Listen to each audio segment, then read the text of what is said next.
All right, we should be live, and we can jump into it's Cenk, right? That's how you pronounce that. That's what I'll call him. I Yeah, call him. I'm not even sure about that last name, but let's go ahead and Yep. jump in. You guys might have heard of this amazing professor who's predicted the last 9 out of 10 races, maybe even 10 out of 10. He's got 13 keys, Professor Alan Lichtman, and he knows that Biden's going to win. Well, he's entirely full of crap. I welcome. Well, that's the entirely full of crap part. I mean, he could have been a little more respectful than that. And yeah, Yeah, he attacks him. He's not respectful. If you look in the comments, a lot, like I believe this video is posted on the Young Turks channel. So like a lot of people from his channel would or should be supporting Sink or Chink, but yeah, they were like, you were disrespectful. Like most of the comments. and Lichtman's been right for like how you gonna say he's full of crap? He's been right for so long, right? And the Yeah. only thing he's arguably been wrong about was Bush Gore, and that's arguable even in the Supreme Court level, right? So Yeah, and that was one of the most unpredictable elections that you can that you can have when it comes to Gore and Bush. But yeah, I think Chink was disrespectful, and more to come. He's going to be disrespectful. yeah, I guess we'll see. Yeah, because Florida, I think one of the things I think I remember that election. I was young at the time, but I remember that because the my local neighborhood, my school actually, my elementary school was a voting place, and it's like lower income black area, and there were the lines to vote in that election were like wrapped out around the school. It was like you probably would have spent an hour or two trying to. Can you still hear me? I welcome the effort of Cenk Uygur to engage with the keys and my analysis of the current political system. But his attack is based on a fundamentally flawed premise that we're two equally successful forecasters. That's wrong. First of all, he says other people don't Go have any respectfully numbers. get him. Well, you're talking to the wrong dude, brother. So, number one, I correctly predicted that Donald Trump would win in 2016. I've got Trump at 279, 259. He documented precisely one successful prediction, 2016. He also claimed without documentation that he successfully predicted 2012. And I called Obama winning 6 weeks beforehand. I said, it's already over. Romney doesn't have a chance. And I was right about that. I'll give him that. That's two. Yeah, so I think that Alan is off to Alan Lichtman here is off to a good start because Cenk does not have the history that Allen has predicting elections. Like even if you got a couple right, and it's a coin flip, right? It's one or the other. Allen has he built that system using historical data from presidential elections. I don't know when he started, but for a very long time back, and he himself has predicted the last 10. So if we're talking about who has the history, Allen wins that. He wins that easily. Yeah, and I think with like it comes down to the approach too. I think like with Chink, he's using pose, and I think like other than that, it's more of a subjective analysis where you could call Allen's keys subjective, but at least there's a system and a structure to it, and he doesn't change with it. So like that's where I think you're going to see a lot more subjectivity coming from Chink rather than Linkman, who's just going to stick to his keys. He's just like, I have a system. This is what I'm going to stick to. Right. Two compared to my 10 successful predictions. That's a 5-to-1 ratio. No comparability. 80% of Americans say that he is not mentally or cognitively healthy enough to be president. That's not what the poll said. The poll said that those folks thought he was too old to run. It said nothing about his mental state. Go back to 1984, Ronald Reagan's reelection. At one point, 60% said Ronald Reagan was too old to run for reelection. He won one of the biggest landslides in U.S. history, winning all but one state and about 60% of the popular vote. He has no scientific. Reagan won all but one state. That's something that I feel like, given how polarized we are today, like it's just, I don't think that's possible without a significant cultural shift in our politics. Yeah, I don't see that happening at all. I mean, right now, both of our parties are going to the extremes.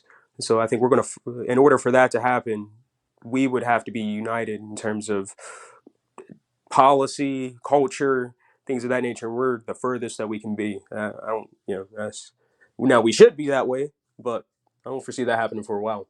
Yeah, today is right. I feel like assuming folks are Christian, even if Jesus came down on one side of the ballot, you still gonna have half the country. Yep, yep. It's It's tough there's out nothing here. we can do. It's going to take alien invasion or some third party enemy in order to unite us. Unfortunately, because we And a can't. third party enemy, we're not going to defeat. So You're hopefully right. we can figure something out on our own. You're right. Right. Hopefully, Model it doesn't take that. for predicting elections. Yeah, some people do have a great track record, and it is based on not just the top polling numbers, but the underlying polling numbers and how they're doing in the campaign. Polls are snapshots. They are not predictors. Those same polls led us to make incorrect predictions from the conventional wisdom about 2016. And look at 1988. In the late spring of that year, George H.W. Bush trailed his opponent, Mike Dukakis, by 17 points. All the pollsters and pundits counted him out. But according to the keys I wrote, he was a shoo-in to win because he's running on the record of the Reagan administration, and elections turn upon the strength and performance of the White House party. Bush won by nearly 8 points, a 25-point swing from the polls. He also claims to look at the campaigns and the candidates, but he's only looked at one side. His entire commentary was on the deficiencies of Joe Biden.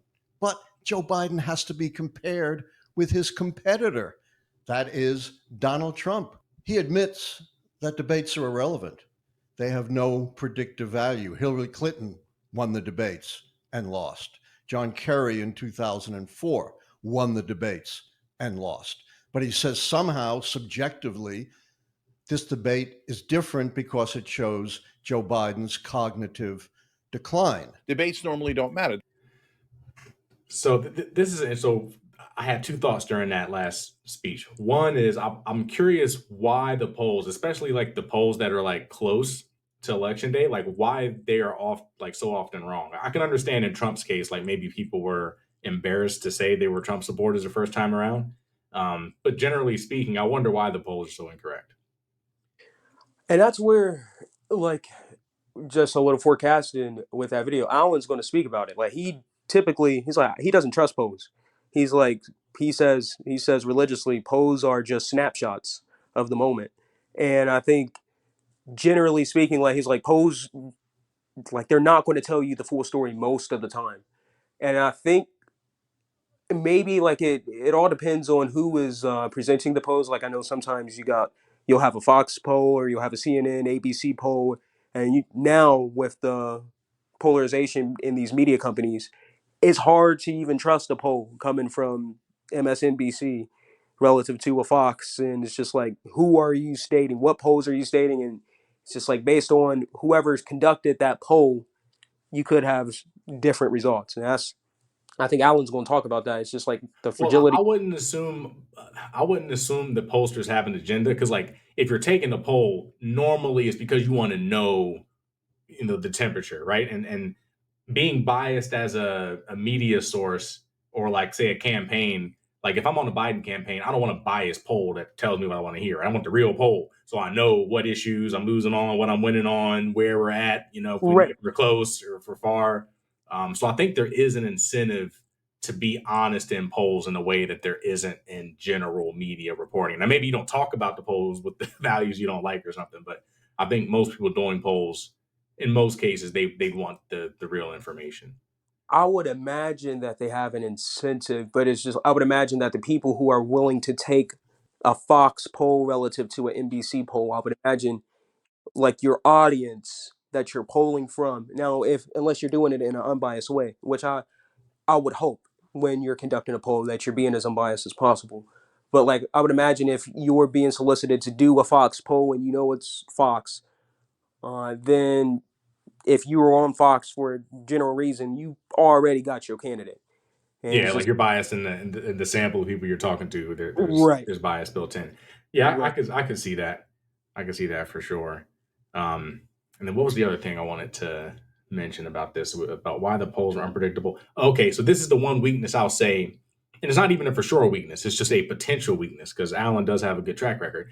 And I do respect the kind of scientific grounding and how he built up this model and these factors and uses them to make predictions and test them, I'm sure, all the way back through a bunch of different presidential elections.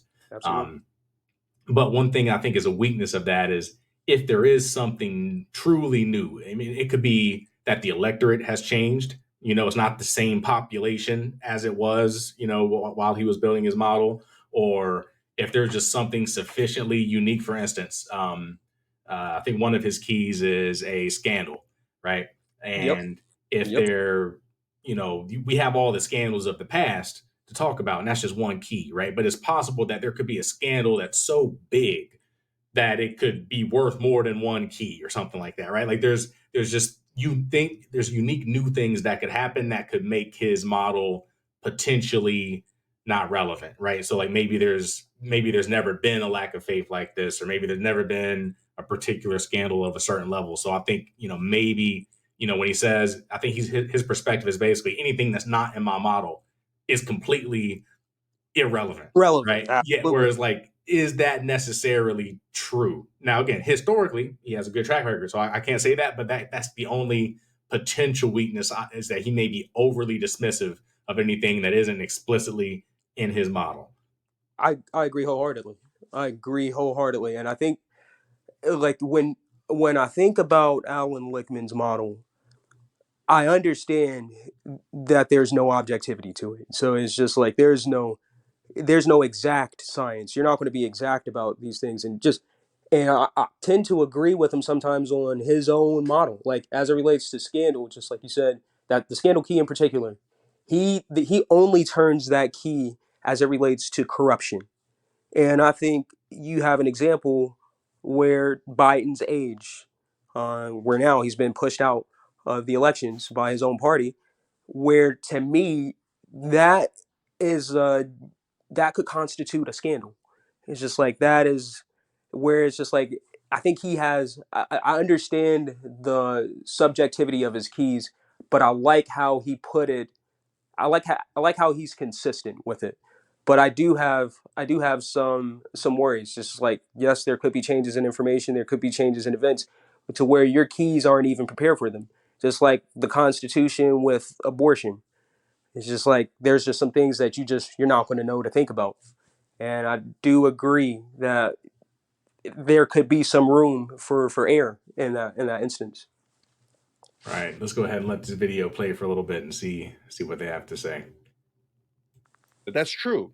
And that's why after Barack Obama had a terrible debate in his first outing against Mitt Romney in 2012, I said, guys, it doesn't matter at all because Obama had a context where he was already very strong. He was running a strong campaign.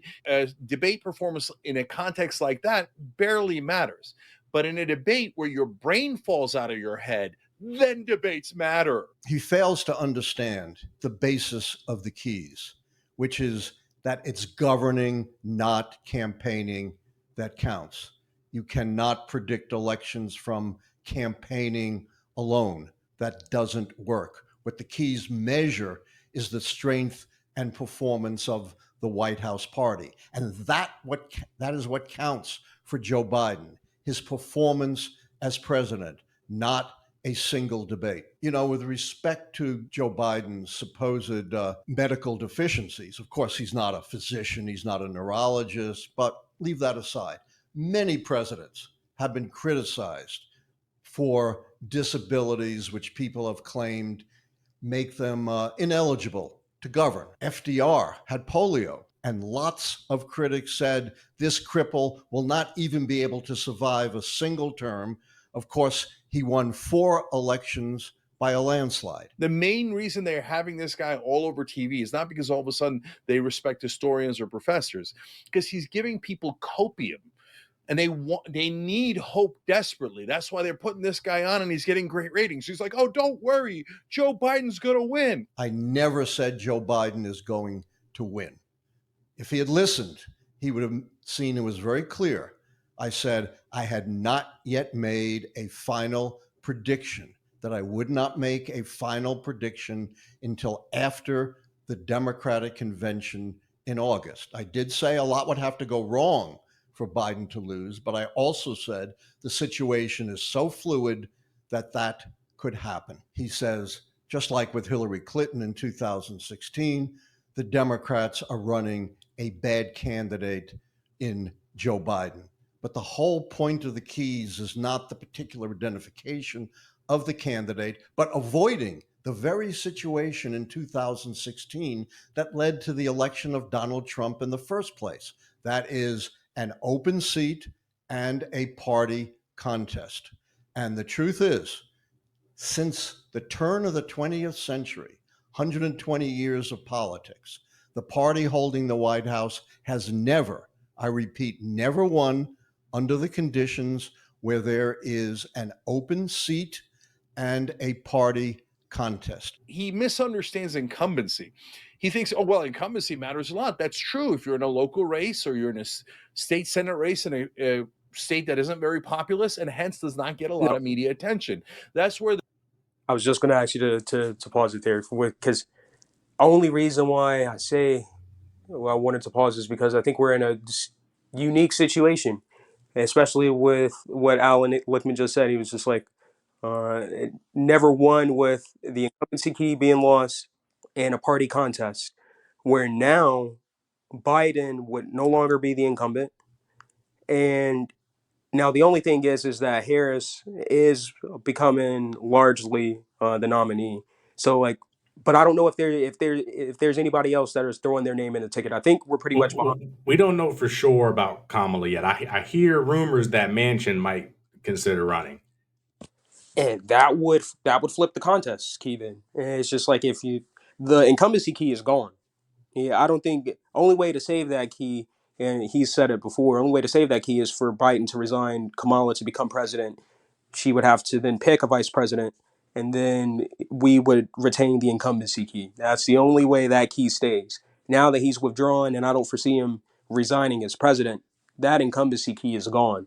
Then you got the party contest key, and it just like as you mentioned, if Joe Manchin is putting his hat in the race, Then we have the contest. He loses two keys. Yep. yep. Then that knocks off both of those two keys right now as we speak before we even get started. Right, and that's assuming that we accept Lichtman's model as valid. You know, whether or not those keys matter on a subjective level. I personally don't. I mean, she can win, but I don't think Kamala beats Trump. I think that she's unlikable in a similar way that Hillary was not likable. And I think Hillary would have been one of the best presidents we've ever had. You know, she had the most experience probably almost out of everybody who's ever ran for the office. She knows how the game works. She knows, you know, she wouldn't be a little bit naive like Obama was, hoping that Republicans work with him. She would have came in, went for the throat, and got stuff done, and she would have been effective. She knows how to do everything, so she would have been great, but people just don't like her. And I think Kamala is a similar way. One of my favorite, my favorite Democrat, you know, he's not coming back, but Al Gore. I like Al Gore a lot, but in terms of people relevant to today, Pete Buttigieg. Pete Buttigieg is very good. Problem is, for electability, he's gay, and I don't think he'll win the race. Even though I like him a lot, he's probably my favorite. I don't think he could win. So I think someone like Manchin, if he was at the top of the ticket, right, an independent who used to be a Democrat, right, who became an independent, probably could win. I would think more than someone just on the left, because I think he could have appeal to the center conservatives, and I don't think people on the left are voting for Trump. The worst thing that you may have is low turnout, but I think Manchin could win. I think Biden was going to win if he stayed in. Kamala, I don't think so. Same. I'm right there with you. I have no faith in Kamala winning. I think, just like you said, I think it's a similar situation to where people don't trust. They don't trust Kamala. Is similar to Hillary Clinton. It's this lack of authenticity. It's just like it's the pulling out the hot sauce on the Breakfast Club. It's just like, and I don't think Kamala does anything like that, but it's just those bad taste And moments where Hillary Clinton people might just, like hot sauce. You don't know she. I know, you're absolutely right. You're absolutely right. You're absolutely, she may. I like hot sauce. Like, and like she maybe she wasn't faking about that, but it's just like it's the It still optics. feels right. It feels Right, wrong. Yeah, right. It's the optics, and with that's Kamala, I the, think that's something I say is like Hillary Clinton. Even when she tell you the truth, it kind of feel like she lying to you. You know, yep, just strategic. And yep, then like Donald Trump, when he lying to you, you feel like he's telling you the truth. yep, yep. Feel good. Trump lied to you. He lied to you from the hip. Smile on his face. You know, tell a little joke with it. Feel good. It's lie, but it feel good though. That's what people want. And people want feel good. They want feel good politics. And I don't think Kamala, she doesn't leave a good taste in people's mouth. And I honestly think as soon as Biden dropped out, I was like, we handed the presidency to Trump. I don't think that she wins. Now I did have a this is just a little tangent, but I think the moment should cause for a different conversation that a lot of people aren't talking about as it relates to Joe Biden and Donald Trump. And I'll go right back to it. I could sound ageist again, but we need to be talking about term limits or age limits as it relates to public office. Like this is one of the things that destroyed the Democratic Party for this election. I think, just like you said, you're forecasting a loss. I'm forecasting a loss. I think if we would have had something like that in place, we could have already avoided this. It could have been a structural Well, stop. I want to push back on that because Biden won He 2020. did. You know, Now you're 2020 right. he won. He won as an old person. You're right. You He know, did. He did. But I think most Americans think Joe Biden and Donald Trump, like whoever wins, regardless of whoever wins, they'll be the oldest president in history. And I think most Americans have a problem with that. Like, and to me, it's like not only are you seeing those problems play out in this election, you're seeing it play out with senators, you're seeing it play out with Supreme Court justices, and it's costing us. And that's a whole nother well, the conversation. Supreme Court lifetime appointments. I think that's a different conversation I was just about to say, because it's like the Supreme Court is a very powerful tool that is like only tangentially related to anything related to what the people want, right? It's just kind of like luck of the draw when that person leaves and who happens to be president at the time. And, you know, if something horrible happened, this is not an idea here, any crazy folks out there. But if something horrible were to happen and all 9 of them were to pass away at once, now all of a sudden it's a fully blue court, right? Like it just doesn't make much sense to me that how doesn't. those lifetime appointments go.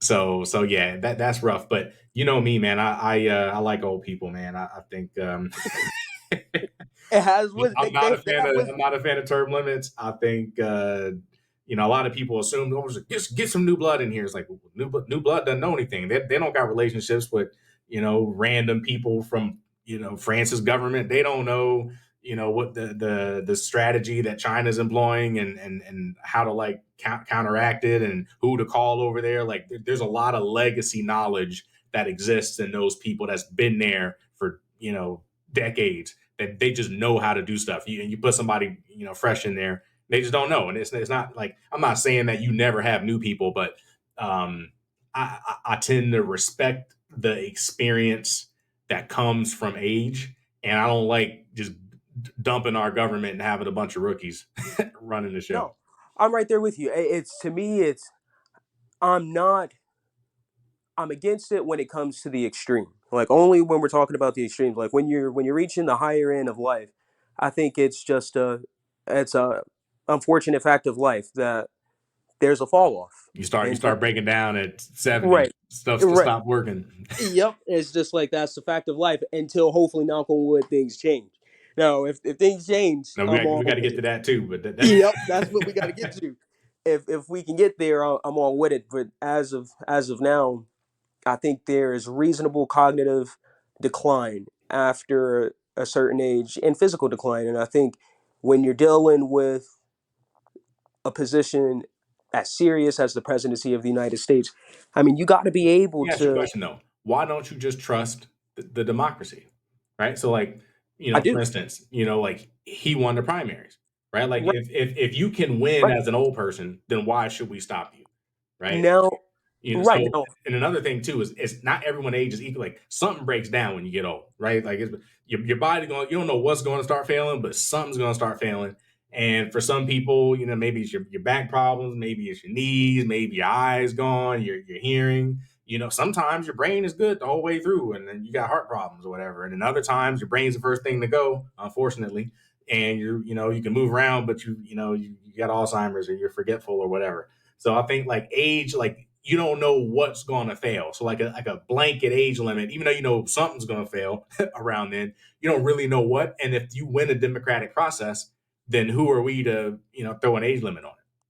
now I'm right there with you. I'm right there with you, but I think I am for reasonable and like number one, I think the Constitution uh, is against that. Unfortunately, too, it's just like I'm for reasonable precedents, and it's just like if we have an age limit to like right now, me and you, we don't qualify to be president of the United States. We're not old enough, and it's Right. just like too young.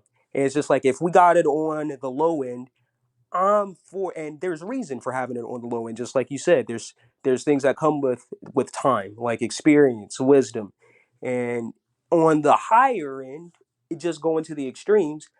I think there are reasonable negatives, and I like just like pointing to some of those. It's just like you got time zones. It's just like you got situations that are going to be happening in Ukraine and China, and like you, if you president and you 82 years old, like we gotta, hey, Mr. President, it's 5 a.m. in the morning. We gotta wake you up, and you gotta be going until 3 a.m. And it's just like reasonably speaking, can an older person do a job that is highly demanding like that? Like, and if you think about it in terms of presidencies and looking at history, the presidency ages like people faster than anything I've ever seen. Like Barack Obama, All that stress.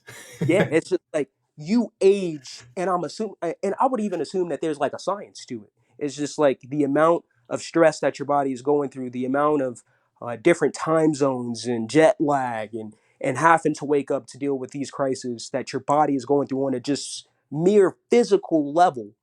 I think I think it's unreasonable to have an 82-year-old almost like again go another 4 years and be 86 and try to have a job that demanding. Now, as it relates to what you said about the democracy, though, I agree with you in terms of the will of the people, and I think now we have a problem that people aren't talking about because, like you said, with the Democratic primaries, we voted for Joe Biden.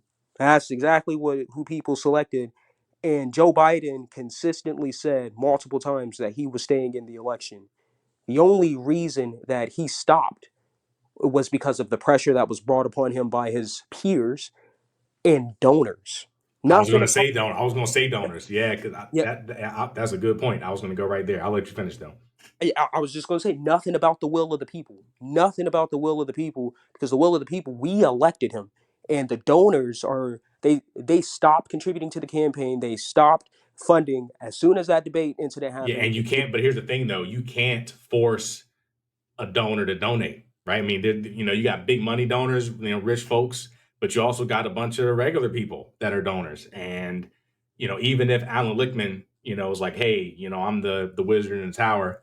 I know what's best for you guys, and what's best for you guys is to stick with Biden. Even if he understands that, and let's assume he's correct, it doesn't really matter if you know your donors lose confidence and all of a sudden Right, all your money dries up for the campaign. And that brings me right, back to a point that he said earlier. He said, well, the election is about how you govern. It's not about how you campaign. So what does that mean, that you just don't campaign at all and we're right, wasting all our money on ads and everything? Well, probably not. But then that goes back to, well, does your model really capture everything? So yeah, I think that too. I always thought that Biden would not. Now maybe it was COVID, because COVID happened at the same time. And, that maybe did. if he felt like he couldn't physically campaign with COVID being that old, I can understand that being the reason. But it also could have been donor pressure and people saying, look, we lost confidence in you, even if they shouldn't have lost confidence in him, but Right, saying, hey, we lost confidence in you, so it's over. And confidence is brutal, man. Like, as a finance person, like your money isn't at the bank. I'm not trying to cause a bank run right now. I'm just letting y'all know your money ain't at the bank. They keep about 10% of it. The rest of it's gone, right? yep, And the system only works as long as you got confidence in it. As soon as you lose confidence, you try to get your money out, and everybody tries to get their money out. Even good banks can go under. There's nothing you can do. But now we got FDI. FDIC Yeah, we got insurance. FDIC insurance up to 250. But yeah, your money isn't there, right? So same thing with Biden. People lose confidence, the money dries up, and at that point he might have been like, well, if we're not going to have any money, it's kind of selfish for me to even stay in at this point, even though he maybe still thinks that he's the best one to win. So yeah, that's tough.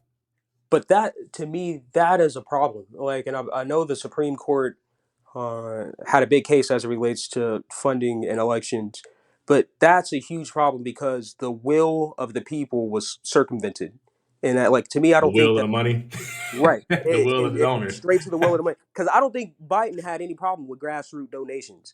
It wasn't the grassroots donations where, like, it wasn't the people that was like, we're gonna stop donating all that. This I was, mean, it might have been. I mean, we don't know that for sure, right?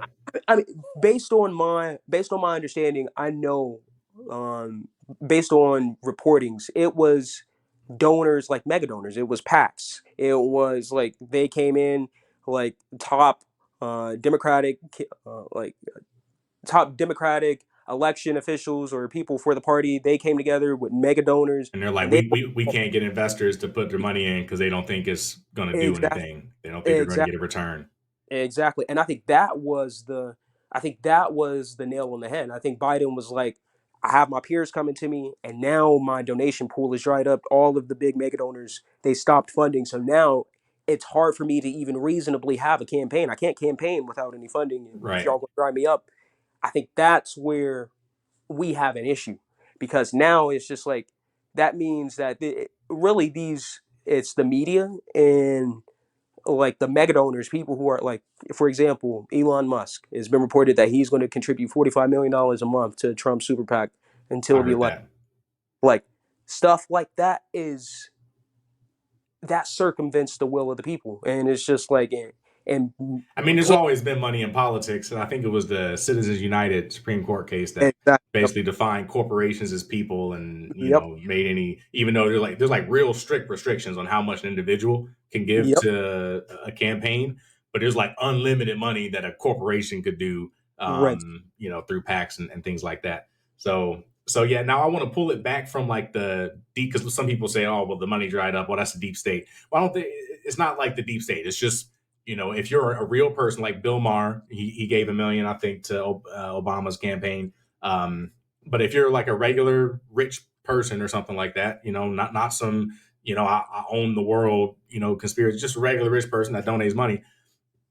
If you think that you have a chance to win, you're like, okay, well, let's donate if it's close, right? But if you think it's a guaranteed loss, why would you put your money behind something that's a guaranteed, in your mind, loss, right? And I think that's why the sentiment impact after that debate could have scared just regular rich folks into thinking, if Biden doesn't have a chance, I'm not going to give you the money. But if you give somebody else I can have more confidence in, I'll go ahead and bring the money out. And it's not a deep state thing. That's just a normal, and regular people feel that way too. Regular people didn't feel great about Biden. I think you and I are probably the one of, and Alan Lichtman, we're probably Right. one of the few people that thought Biden was in good shape, even after the debate performance. Yep. At least in terms of winning the election, the debate was bad, period. But I Yep. still think Biden would have won if I was a betting person. But now, yeah, there's so much negative sentiment, and the fact that impacted investors, I mean, it impacted everybody. So that's not surprising. I don't. I don't want to relegate that to the deep state. I don't think it's a deep state, but I do think it's a symptom of, just like you said, that case, the Citizens United case, and I think it's a symptom of American politics, to where it's not necessarily a deep state, but it's a structural fracture. Well, we could fix it as a United if we had the Supreme Court. Yeah, and that's the thing. That's the thing. Like, so now, again, and this is a big We're issue, far from that because, now. like, because now, if just like, if me and you are right, and hopefully we're not, if me and you are right, Trump is going to win. We got two potential Supreme Court seats that could be up. He could nominate two He more already put justices. a third of the court in himself. He It already literally, put there. And then we can it's talk just about that like, later in a different video, because when we get to Project 2025, and I don't want to go into it deeply right now, but because we're still only like halfway through this one, but things are when I put my maniacal evil villain hat on, and I think how do you take advantage of the system for power? I'm looking at Project 2025. I'm looking at the Yep. Supreme Court. I'm looking at presidential immunity. Yep. Replacing all of these government people. They're because they said that they have a policy plan, but more importantly, they got people, right? They got people ready to go. And I think what he's trying to do is, I don't remember the exact name of the law, but basically trying to classify like almost everybody in the government as political appointees. And if he can classify them as political appointees, then he can fire them easy and replace them with sycophants. And then once you got a bunch of people that's just straight up loyal to you there, you're immune to any criminal prosecution. You put up a third of the whole Supreme Court. You get two more. Then he personally would have put in the majority of the Supreme Court. It's game over at that point. Yep. Like Yep. if you Yep. really, I'm not saying that Trump is that bad, but I'm not saying he isn't. Like if you really got your evil villain hat on, then you're immune. You got a government, especially if he wins majorities in Congress. It's a full loyal camp on everywhere you look, and that's not good. That's Yeah. really not good. It's not. And it's a Where thing.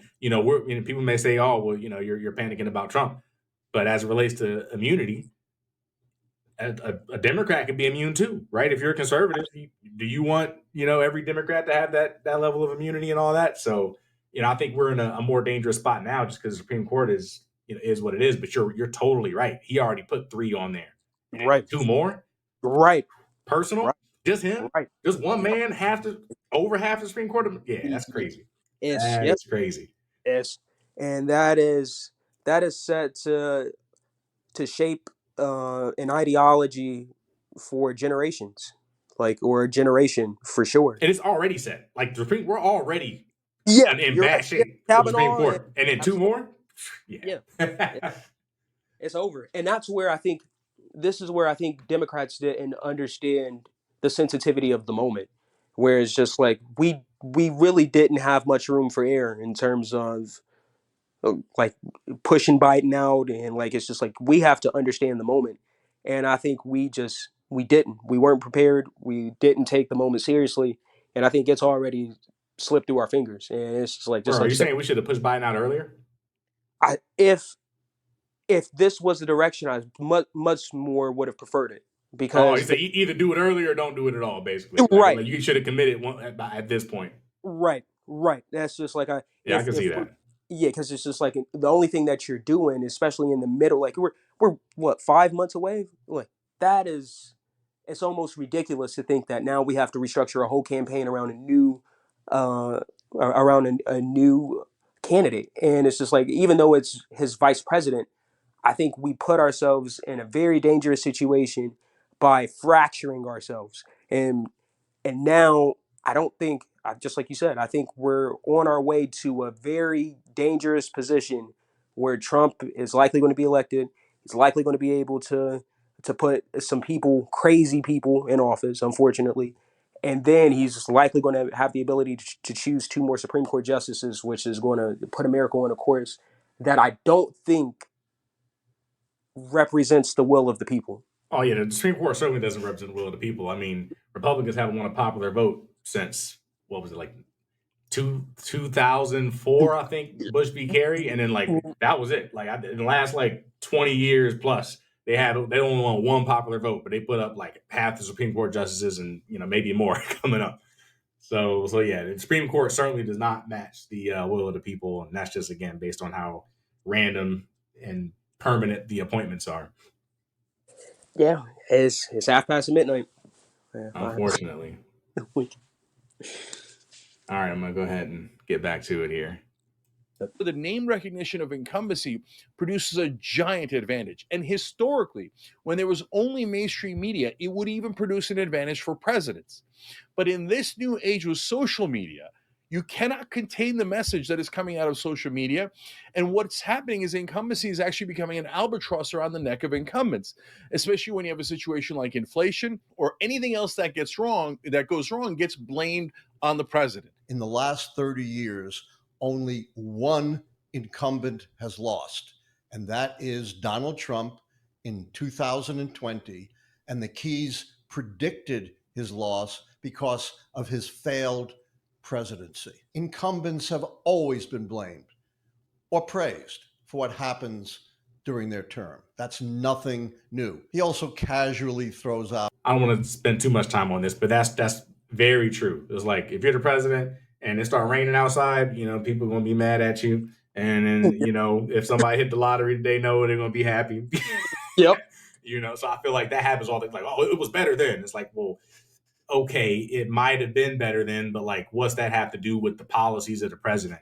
Exactly. And it's easy to like. Another thing I don't like that a lot of conservatives do is they'll blame Biden for stuff happening around the world. Like, oh, well, we didn't have Gaza attacking Israel under Trump. It's like, what's that got to do with Biden? Just because Right. somebody It has does nothing to something do with bad in the world, then you want to blame him. It's if he was strong like Trump was, the people in Gaza wouldn't have done. It's like you have no idea what those people in Gaza, right. would have done with Trump. So I think that's a big mistake people make because especially a lot of times the decisions you make, they don't have immediate impact. Like there's like long term impacts to certain decisions and that bleed in across administrations. So like trying to just simplify it as to on this day when, in this time period when this person was the president, it was better. And in that time period, it wasn't, there are elements that, make a difference that, that the things that the president did that did have a positive or negative impact.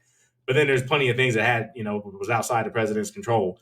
And, people have a hard time making a distinction between, the things that actually came from the president's actions and the things that were, things that just so happened to happen at the same time the president was in office. Right. And I think like I completely agree. And it's just like I agree. And in this instance, in the opposite with Trump, where he'll say that like if I'm president, the Ukraine thing is going to be over within minutes, within days. It's just like, what do you think that you could reasonably do that's going to end this war? Why Oh do no, you? no, not no. Trump It's will like end it. No, Trump will it's end just it. Trump will end it. He I think he's right about that. Trump will end the Ukraine war by giving it to Putin. right. That's the only way. I was about to say that's Yeah, the he's only. gonna be like, look, Ukraine, we're not giving you any funding.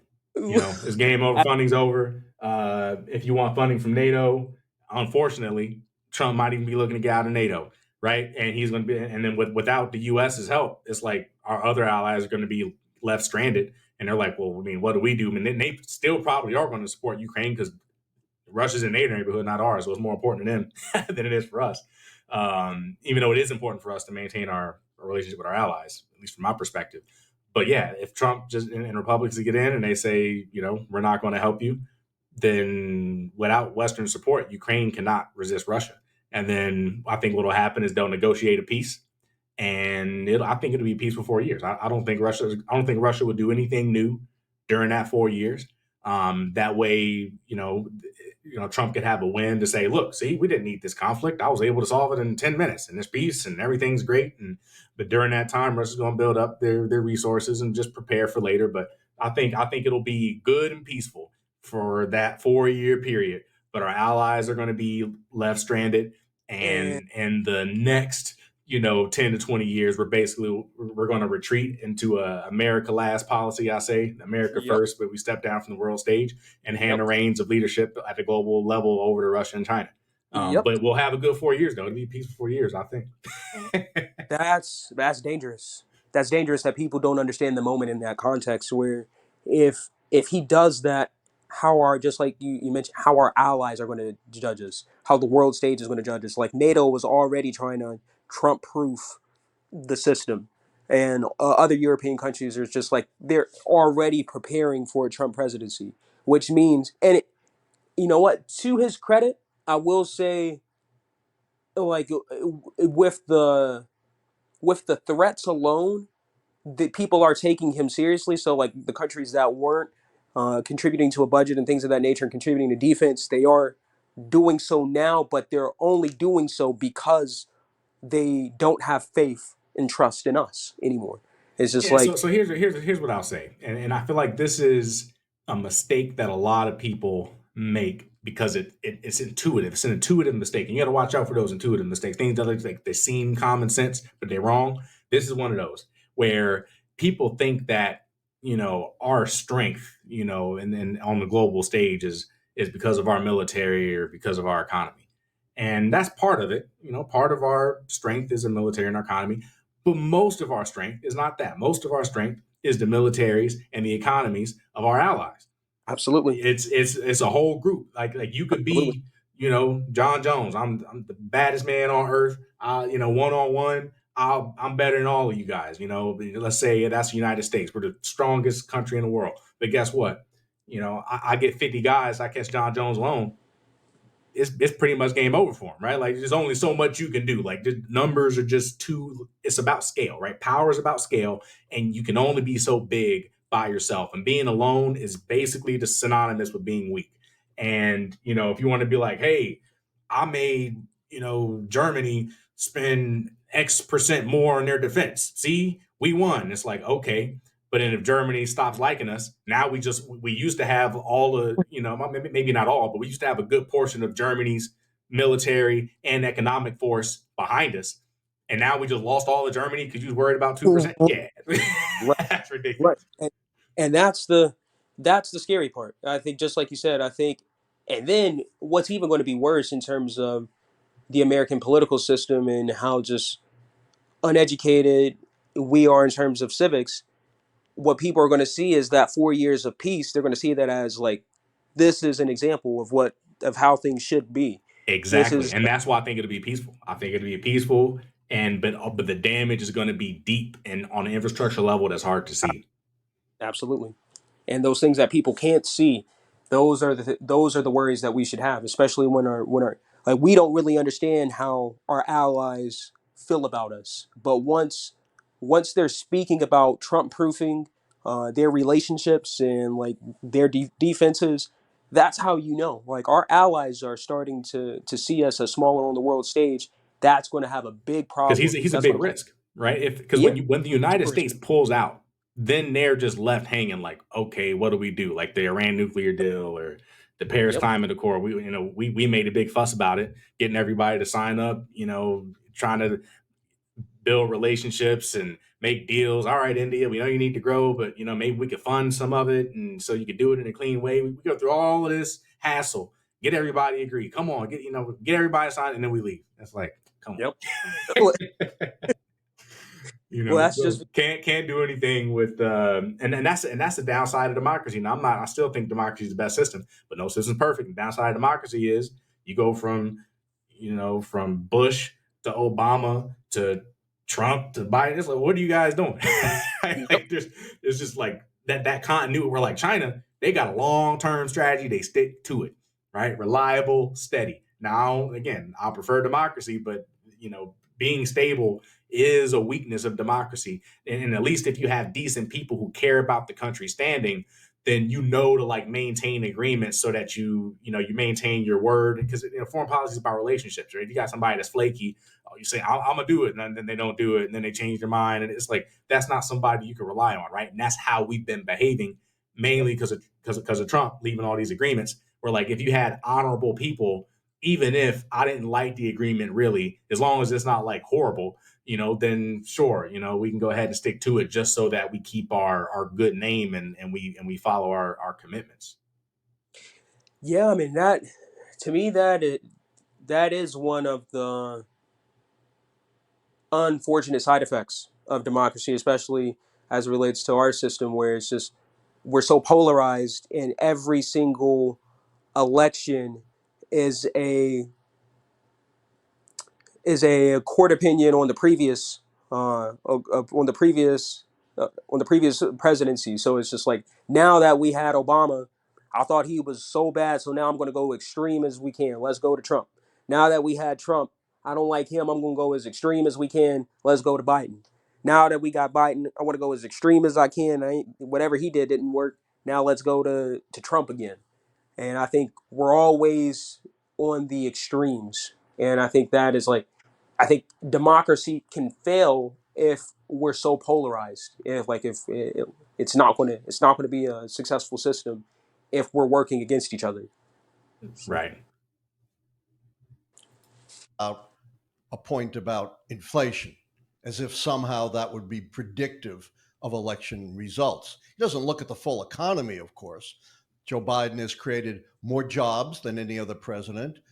Unemployment is at a near record low. Employment is high. The stock market has reached new measures. If you're going to talk about the economy, you got to talk about it in a balanced way.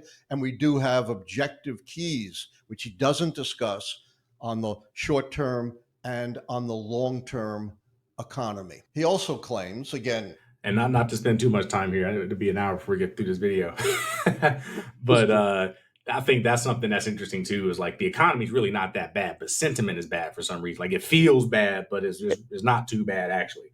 No, So now that's where it's just like you're a finance guy, but I think unfortunately this could be a whole nother tangent, but I think a lot of people place the strength of the American economy on the market itself.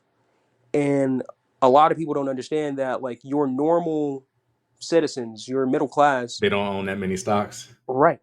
They're not in the market, and that the market to me isn't it is one of the metrics that you can judge an economy by, but when you have, let's say, like 3% of Americans holding more than 60% of wealth, or have more than 60% of the wealth in America, which means they own more than 60% of the assets in America, the strength of the market or the strength of the economy is just letting me know that the rich are getting richer. And that's where like your normal people, as it relates to inflation especially, they are feeling it. And like you're just people are saying that the stock market is at new highs, new highs, new highs, and it's just like, well, I don't see that. Now that means corporations are making money. That means people are still going to have jobs. That means theoretically companies should have more money to go and create new jobs.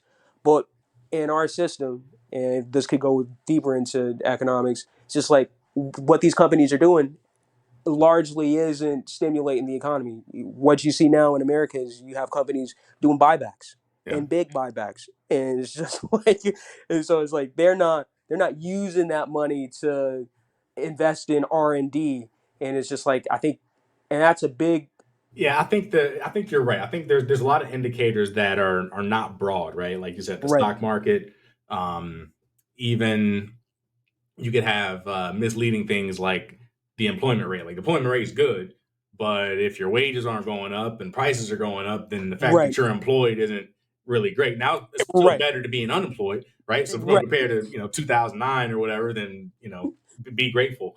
But yeah, it's certainly you could have some suits on TV and say the economy is great, and then people are just like, for who? I don't I don't right, feel that. right, and So yeah, that is an interesting, and yeah, with the cost of housing and all of that, I think there's a and this I think there's a piece of this that comes back to the nostalgia of something like Trump's message with "Make America Great Again." There's especially when I talk to white folks, they'll be like, "Man, it was so great, my father's era where you don't have a degree, you just graduate high school, get a job, and that's enough to buy a house and support a yep, family and have a nice amount of land and a white picket fence. And today, you graduate high school and go to work, and with prices you can't afford to even live just because how the cost of housing and inflation." So they're like, it's way harder than it used to be. And so I could understand the sentiment being bad, even though our maybe the GDP growth and the stock prices and the employment rates, all of those metrics are objectively good, but it still doesn't feel good for folks. and yeah, and it's just like I think, like if I'm not mistaken, I believe like the top five richest people in America, like I believe their wealth increased by like over $1 trillion, and like in the past year or And so. in the past year or two, but them Trump tax cuts were good, man. It was like Yeah, it yeah, was you like damn right. 35 to like You 21% on the damn right. corporate tax. I'm like that's a good amount.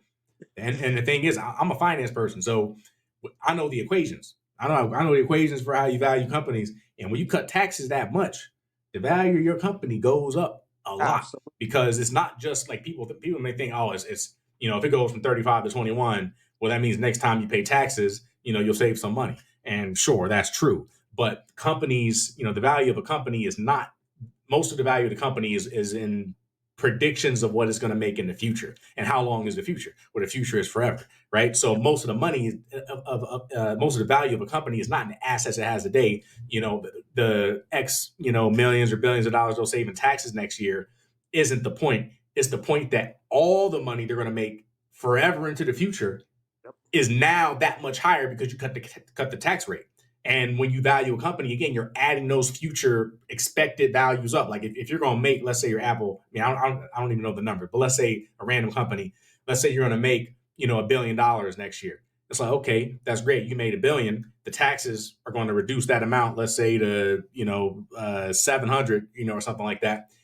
Then it's like, okay, well, that's 700 grand you make. But then the next year you make another, let's say 800 grand, and then another, $1 million. Like, well, you got to add those values up, 700 plus 800 plus a million. Like, and because you're going to get those, you're going to get that money. And it's like all that future value gets added up. And then when you change the tax rate, all of those values get bigger instantly. Right. And yeah, so the value of your stock, which is the value of your company, shoots up when that tax rate changes. Now, it may not be exactly, I'm kind of oversimplifying a little bit, because that tax rate may not be consistent. There may be some other things that kind of go into the model, but still, like that's a huge boon for corporations, the people that own corporations, when you cut taxes that much. And I think I think that's where Biden has well, now like it's going to be on Kamala's hands. But like when you're talking about Bidenomics, I don't think a lot of people really understand the market and our system and how we're affected. And they'll look at it and then they'll say things just like you said. They'll be like, the market is at an all-time high, but I don't feel that in my pocket. When I go to the grocery store, the fruit and milk and all of that stuff seems to be 50% higher than what I paid last year, 2 years ago. And I don't feel how the economy is performing for me. But just like you said, corporations are at an all-time high. Stocks are at an all-time high. We're hitting records, and I don't think people aren't associating with that. People are just like, Look, the economy's good if your money has a job. If your money got a job, then your money making good money. right, but people just, but like you're absolutely right. But 60% of Americans can't afford a $500 emergency. Right, they don't have it. Yeah, so Right. and that's the thing about being rich. It's like once you get rich, it's on the whole system's on your side, right? Like Right. if you got $1 million and you make It's 10% a year, then you're getting 100 grand for no reason other than for the fact nothing. that you got $1 million, right? Like it's Yep. and then you got 1.1 million, right? And then that makes even more money, and it just snowballs, right? Like if you got a lot of money, you just get more money automatically for doing absolutely nothing. And yeah, and then when when you're broke, they charge you fees for not having money. Yeah, and it's another symptom of another problem in America, which we may like discuss it later. But like, I think it's income inequality, and I know you're not like you don't too much care about the inequality as much as you care assuring the bottom, but Right. the inequality is. I think this is where people are going to start to understand, like in terms of the inequality, like when you're stating that the market is doing good and that's supposed to be a representation of my life, and I don't see that, then I think that's how that inequality is just like people are going to start to realize, like, why do you have 100 million times more wealth than I could ever imagine? And I think like right now, I think we do have a problem. I'm a capitalist by heart, but I do think that we are doing some things wrong, and I don't think that the market hitting all record highs is going to be a good indication of the health, the economic health of like the middle class or just your average American. It's just So like, here's where I'll agree with you. You can have a capitalistic system with capitalistic incentives that work without the incentives for capitalism being unlimited, right? Like it doesn't have to be unlimited to be right, capitalism. So you can still have right, taxes and progressive taxes and all other kinds of and regulations and things to and capitalism needs certain regulations so you don't end up with monopolies everywhere because that's the natural extension of a completely free market without regulations. You end up with monopolies and a bunch of corruption and stuff. But so yeah, capitalism doesn't need to be. I think there's like a lot of conservatives like, well, it's anti-capitalistic to have these progressive taxes or whatever. It's like no, like capitalism still works. When you have limits to the upside, you can still have capitalism. And I'm not talking about like a hard like wealth cap. I'm just talking about things like progressive taxes. So it doesn't need to be unlimited to like for capitalism to work. But as you mentioned, as you alluded to in the beginning, I'm not a big fan of worrying about inequality. If you all of a sudden had $3 billion, I ain't gonna be like, how come I don't have more? I'll be like, hey, congrats. I'm happy for you. So like, I'm not mad that rich people are rich. I'm upset when working people who are actually trying to make ends meet can't make ends meet, right? Right. And now the thing is, if you working and you can't make ends meet and you making bad decisions, then I don't really feel bad for you, right? Like if you working and then you got a gambling habit and then you broke, it's like, well, you stop gambling, right? Or if you got an expensive, car habit, you spend all your money on your car, like, well, that's kind of on you. But like if you're like actually responsible, you're not wasting money on expensive habits, you're not gambling, you're working full time, your spouse is working full time, and you still can't make ends meet, like we need to do something for those people. So I feel like if the bottom is like trying and they're doing it right and they still can't make it, that's when we really need to take care of folks and look to help out. But I'm not worried that Elon Musk exists. That doesn't really. I don't think that's a problem necessarily. Yeah, like I'm not worried about that either, but I do think that the way wealth is being allocated should, just like you said, and that could be done through taxes, and how the government spends that taxes is how that money can be reallocated. But I think I think it becomes a problem, just like you said, when reasonable people can be driving and all of a sudden that car engine light comes on. And for 60% of Americans, that's going to be more than $500. Yeah, but here's the And thing, though. Elon Musk ain't gonna fix that. no, no, no, no, Even if no. we did have really high progressive taxes, you're still gonna have a poor people problem. So, like, I think when you look at like when you're looking to fix the actual problem, redistribution. There's so many people, right? Like, sure, there's one Elon Musk that can take care of a good handful, but there's so many people that redistribution isn't really going to fix it. I think I'm more concerned about when you cut corporate tax rates and all that, like that's going to blow up the budget deficit, right? Because that's the government's revenue, right? And then if we cut our revenue, because a lot of money comes from corporations, like almost all of it, so I mean maybe not big corporations because there's still small businesses and stuff, but a lot of money comes from corporations, and you cut taxes that much, the government is making that much less money, which means you need to get that much more debt, right? Which just comes back to Republicans saying, "Oh, well, we're the party of conservatism and balanced budget." It's like, well, if you cut taxes and you don't cut spending, then you're not. And here's the thing: they say, well, they want to cut programs. It's like, yeah, but the biggest programs are like Social Security, and like Medicare, Right. and they don't want to cut that. And that's almost everything. Like Social Security is huge, right? So it's like you say you want to cut entitlements, but the biggest one you don't want to touch, and they shouldn't touch. But then you're going to cut revenue, and then you're going to have more debt, right? So it's I'm more concerned about the debt than like thinking that redistribution is going to help poor people really. No, I don't think it's redistribution alone. I think it would be more checks and balances on the capitalist system that we have now. I think you have to do checks and balances on mergers and acquisitions so that you're not creating monopolies, and that and you have to allow labor unions to exist so people can fight for reasonable wages. And we do have that stuff, right? We do, but a lot of it is being, just like you said, for mergers and acquisitions. No, I don't think that we're doing a good job in America in terms of stopping monopolies from devouring industries in America. Is I think about 20 to 40 companies you could probably name would would probably be over majority of the industries that we have in America. And I don't think, like, I could probably name the 20, and then at that point every industry would likely be covered with those 20 companies. And I think that's where we have a problem. Where it's just like, I think we need to have checks and balances on monopolies or mergers and acquisitions, and allowing labor unions to exist because they're being fought. Like, not to say that they don't exist, but they're being.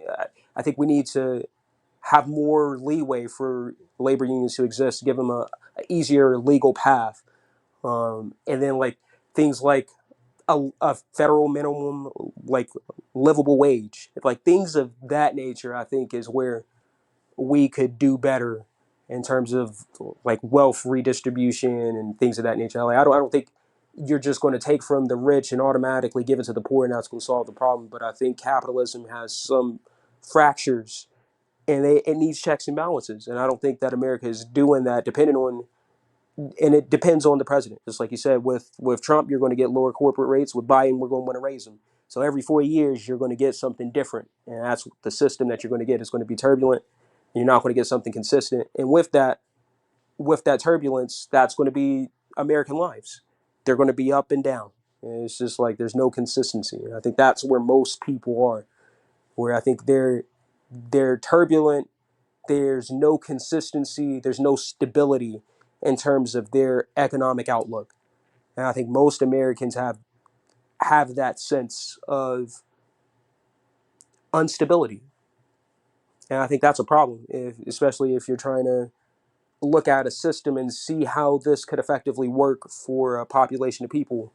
It's just like right now, you could say that with the market being at an all-time high, that it's working and that is healthy, but I don't think so. I think we need some checks and balances, and I think you start with monopolies, mergers, acquisitions. Then maybe you start looking at labor unions. Then you start looking at livable wages, and that's how you slowly eat away at that gap.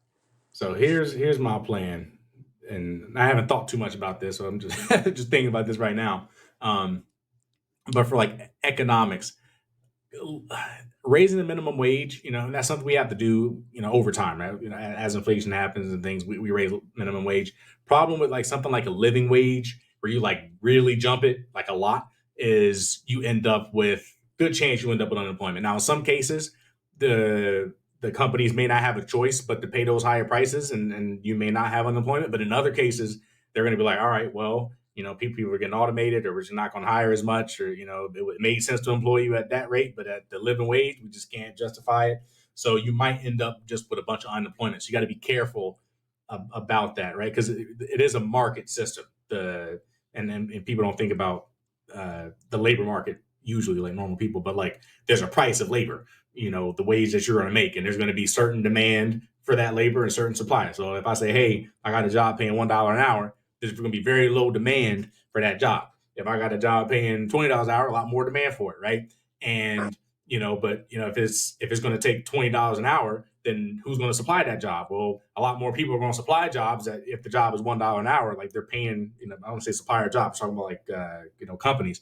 They happily pay you $1 an hour, but they're not, fewer of them are going to pay 20. And that equilibrium where there's the same amount of people that are willing to work at a given rate that are willing to pay that given rate, that'll maximize the amount of jobs that exist. Now, that rate, when you have minimum wage, normally that rate would be lower than minimum wage. That's why you have minimum wage, because people Right. would be willing to work for lower than it, but Right. there's a minimum wage, so that's kind of the going rate there. So you got to worry about unemployment, and again, whether or not and how much unemployment it will cause kind of depends on the company and the industry, but you still got to worry about that a little bit. My economic plan, I think a lot of issues, that people feel is related to just kind of the cost of living, and a big part of living is housing. So like, Absolutely. what if we had like a new, like pretty big government program that like, and I don't know, I'll need to check with experts about this, how feasible this is, but um, where we hire young men mostly, but women too, if they're interested, to go out and build houses, build like new. I know there's like a lot of real estate based on location, but if we could find like places with like a good, at least a highway to get out there so you can get into the city or something, and just start building, affordable living with young people, young men, you just out of high school, maybe come work for the government building low income houses, and you just flood the market with cheap housing, and then people got a place to live, and also the people building those houses, the young people have good jobs, and we can both be lowering the cost of living and giving Americans good productive jobs at the same time. Or something like that is a program we could do, and of course, if we can culturally, make folks take education more seriously, like China, right, where everybody over there is competing to actually, have skills, that could be good. And our problem with that is if everybody got educational skills, then the value of that goes down because you only need so many accountants and lawyers, right? So, that's where like a lot of the blue collar, like skilled blue collar jobs could be, really beneficial for a lot of young people too. So I'm kind of like on the side of a nice government program to get young people, probably lean towards men, to get them skilled blue collar jobs, whether that's plumbing, electricians, again, building, housing, which lower cost of living for folks. that's kind of where I'm going on the policy side. And then hopefully culturally we can, improve folks as well. I'm there with you. Like so, I'm completely there with you. But I still think there are remnants in the capitalistic system that makes housing extremely ineffective. Like large corporations buying. Like this is right now in America. The reason why housing is huge is because you have big companies, huge companies buying up properties, renting them, and then they're setting the market value for it. Like you have corporations buying up vacant homes. So like no one can exist in that market. And I think like to me that's where like you gotta have some limits. You gotta have some limits for these larger corporations. And it doesn't sound intrinsically capitalistic, but neither does too big to fail. Like, and especially as it relates to the financial system, when all the people with the money were getting bailed out because they were too big to fail. It's just like that doesn't sound intrinsically capitalistic, but Republicans were probably for it when their businesses were falling and they needed that. Like like, you know what I mean? So it's just like I'm like when it comes to actually doing something for the American people, it's just like, oh, that's not capitalistic. But when it's time to do something for corporations, it's like, oh, it's too big to fail. Yeah, so socialism good when it bails you out. Yeah, yeah, right. It's just like, and like, that's my problem. I'm right there with you. And like in general, I feel like housing hasn't been innovated. Like I think all other industries have innovation where housing hasn't. Now I do see it. I guess this could be shortly off topic, but I have seen where they're using like big 3D printers. Now this like isn't workers, unfortunately, but they're using big 3D printers, huge. I'm talking like almost like a small like a small building, almost building size 3D printer, and it's going around and it's laying cement and it's building the structure. And now like you can have homes that are built way faster, way sturdier, cheaper because you're only using one source of material. But I think the housing market needs to be innovated, but you have to have reasonable regulations. That's another part of capitalism. Got to have limits. You got to have regulations so that these larger corporations are like, you know what? Okay, now that y'all got some cheaper housing, let me go and buy Buy them. all the land. Yep, yep. Let me go buy all of that shit. I'll lease it to you.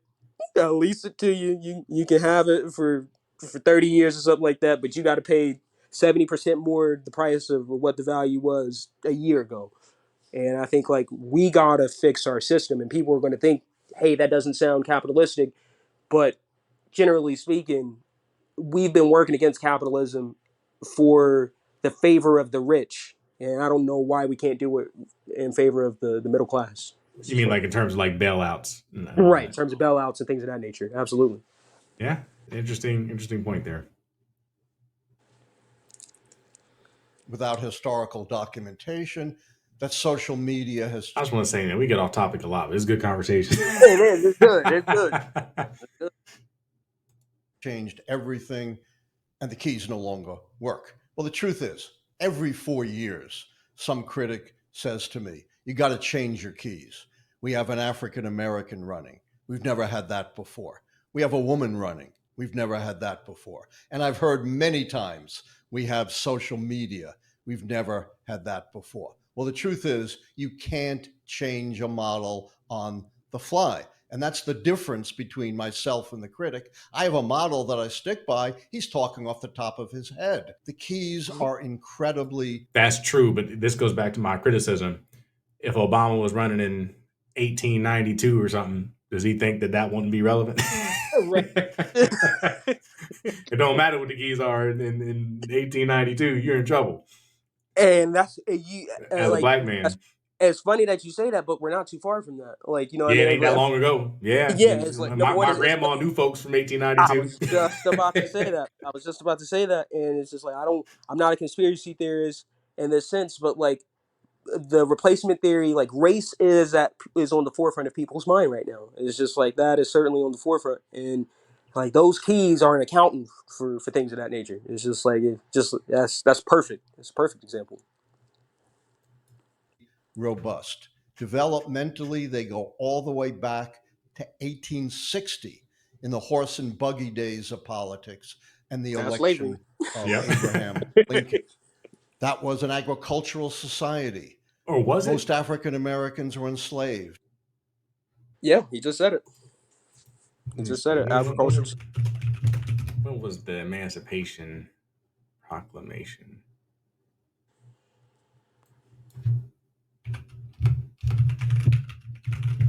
1863. 63, right around. I'm like, it's right around there. I'm like, Right it was, around it was, it was pretty yeah. close. It's 1860. Okay. I thought it was around there. I'm like, was it? Was it exactly there? Okay. That makes sense.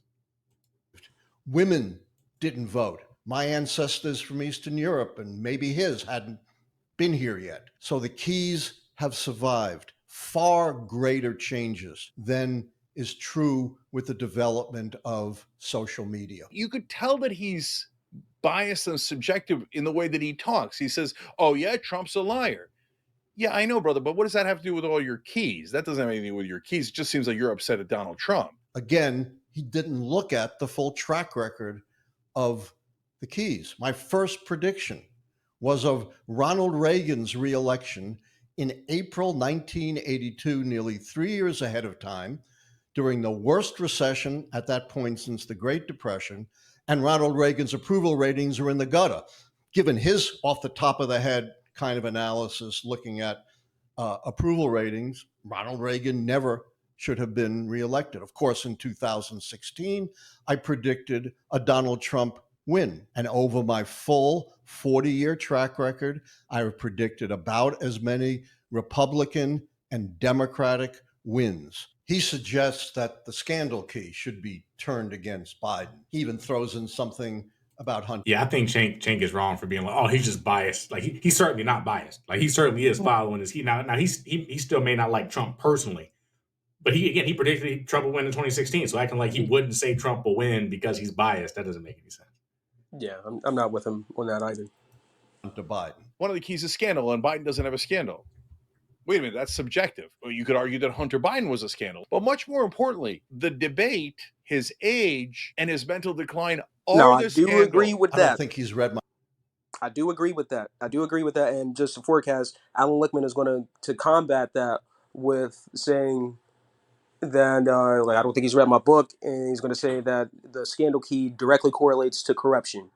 And so where I think that, and again, it's not my system, so like you of course got to go by the person that built the Yeah, if he system. built the system, he defines what the key means. We can't Right, tell him he what it defines means. what Yeah. the key. He defines the key. So I'm not going against that, but I will say that I think that there's some subjectivity to that. I'll agree with Chink in that regard, and it's just like, and it could be a language thing because, like as I mentioned before, he built that system. So how he defines scandal is how it should be.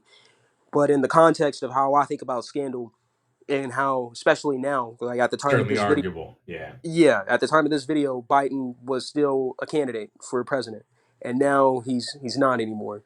And I think that debate could reasonably be considered a scandal. So I'll give Chink that personally. That's fair.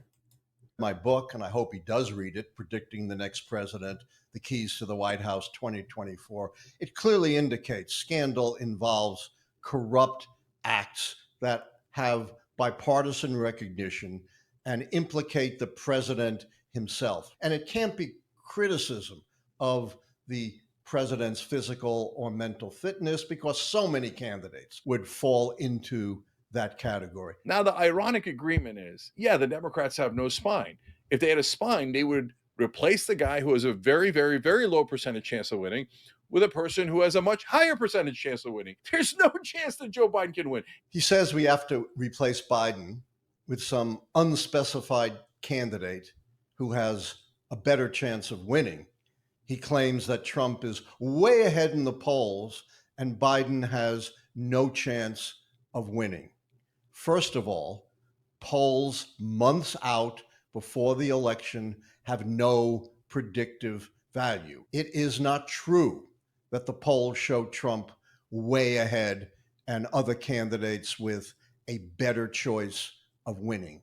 The most recent poll just came out today, July 9, 2024, an independent poll from the highly respected Emerson College had Trump and Biden tied 50% to 50%.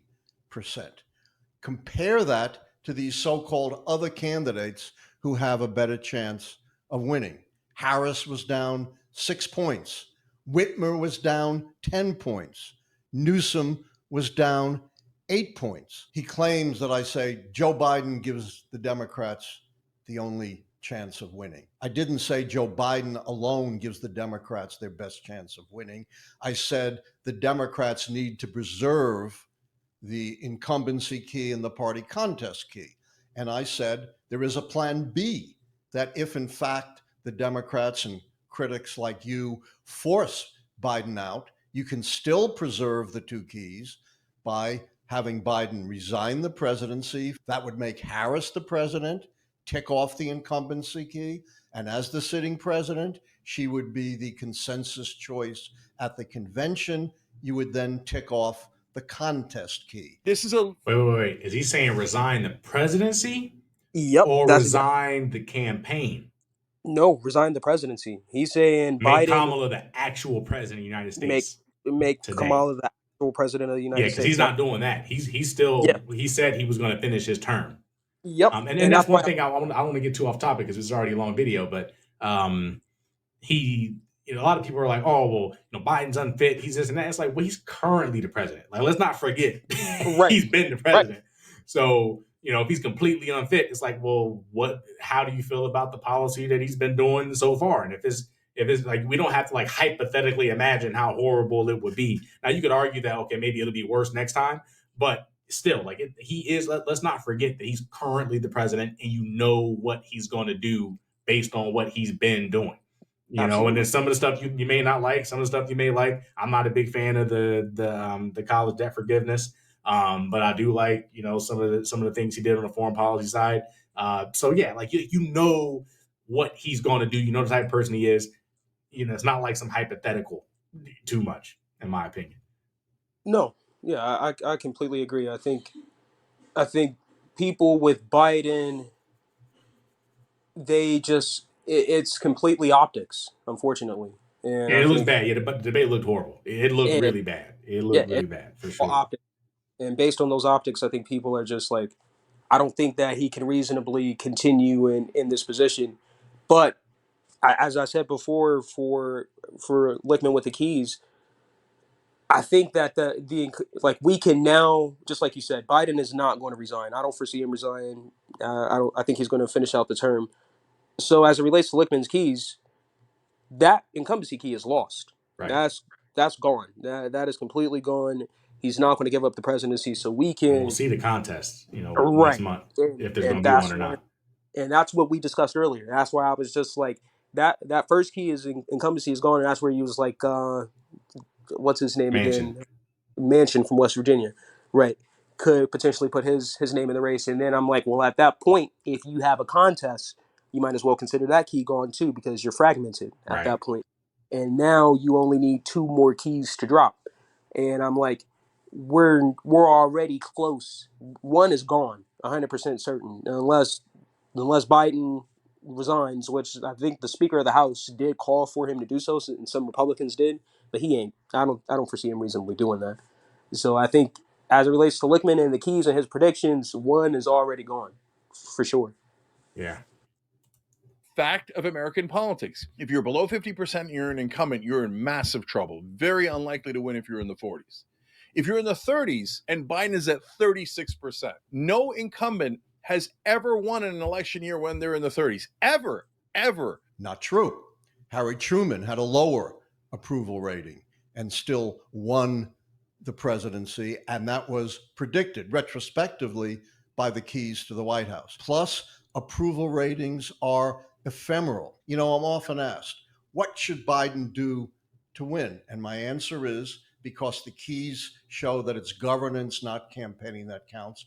Govern well, and your top priority should be to secure the foreign military success key by brokering a ceasefire and hostage release in Gaza. Brother, sorry, but you're not right this time. And if people listen to you, it's going to lead to disaster. Well, a 40-year record shows just the opposite, that if people listen to prognosticators like yourself who don't have a scientific system, claim, to have some secret way of analyzing elections, that would lead to disaster by recreating what happened in 2016 to the Democrats and a situation in which the incumbent party has never, ever won. If you want to take this further, I challenge you to a debate. Let's have at it. Now, That was interesting. I was just going to say that, to be fair, they did have a debate, and that video is already live. And I think it happened 4 days after this video. And they did have a debate. And I will say, if we're going to review that video in the future, I can hold off. But I will say, I believe that Alan Lichtman, for the most part, won the debate that they have. I think he was sticking to facts and sticking to his system, where I think Chink was being a little bit more subjective. But at the end, Chink did make, to his credit, he did make a prediction that by the end, like of the month or something like that, that Joe Biden would drop out of the race. At the end of that debate, he did say that, and Joe Biden has dropped out of the race. So even though I think Alan Lichtman is right as it relates to this context, and I think even as it relates to the debate when watched, I will give Chink his credit as it relates to history after the fact. Biden did drop out of the race, and he did predict that.